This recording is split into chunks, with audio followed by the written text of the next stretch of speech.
Dober dan, danes je govora o Jožefu Plečniku, našemu največjemu arhitektu,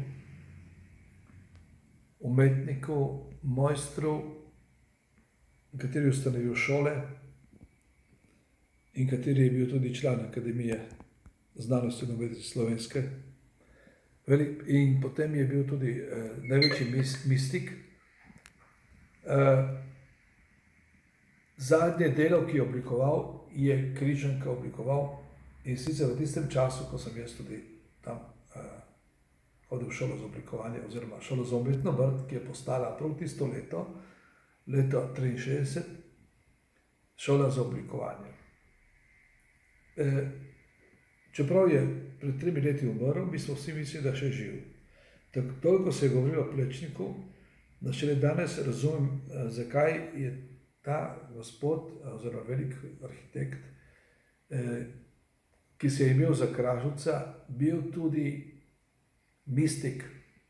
Njegov brat je bil tudi duhovnik in on je pravzaprav raziskoval tudi slovensko staro zgodovino v jeziku, in ko se je vrnil iz potovanja v Italiji, je rekel, jaz sem tudi Etruščan oziroma Venet. Ampak je bil še bolj globok, in kako naj napravim nek predmet, ki bi bil posvečen njemu, temu velikemu duhovnemu in mojstru umetniku, ki je znal tudi sam izdelovati modele, prototipe in bil tudi veliki mojster v lesu. No, in sem si zamislil eno kozmično jajce, ki seveda ga je treba prenesti v uporabnost, ma ne samo zaradi kozmičnega jajca, najbolj popolna oblika na Zemlji. Tudi zaradi tega, ker je Plečnik točno vedel, da smo mi, Slovenci, molili in častili boga Belina, od tega bela barva. To je bilo seveda pred krščanstvom. In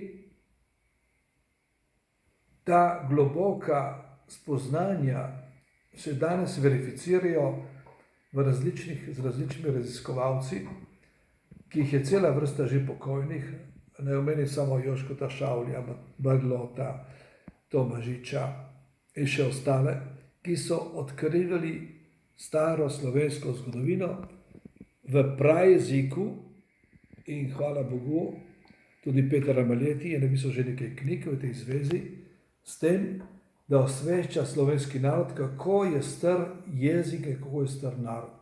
Zapravi, posvetitev Plečniku gre za posvetitev njegovih del, ki so tako globoko duhovne in sporočilne, s semantiko, da govorijo prav to, da je naš narod zelo, zelo star. Ni samo Plečnik govoril o tem, tudi Prešeren, pa še cela vrsta drugih mojstrov, ki so raziskovali stare slovenske korenine. In tudi jaz sam zaradi fašističnega nasilja, ki je delovalo na naš priimek, na Kogoja, sem se že kot otrok začel zanimati za toponomastiko, za imena, za slovenski jezik, in sem poskušal ta simbol v Plečnikovem kozarcu prenesti tudi sporočilo, kdo smo, s kje prihajamo, an kangre.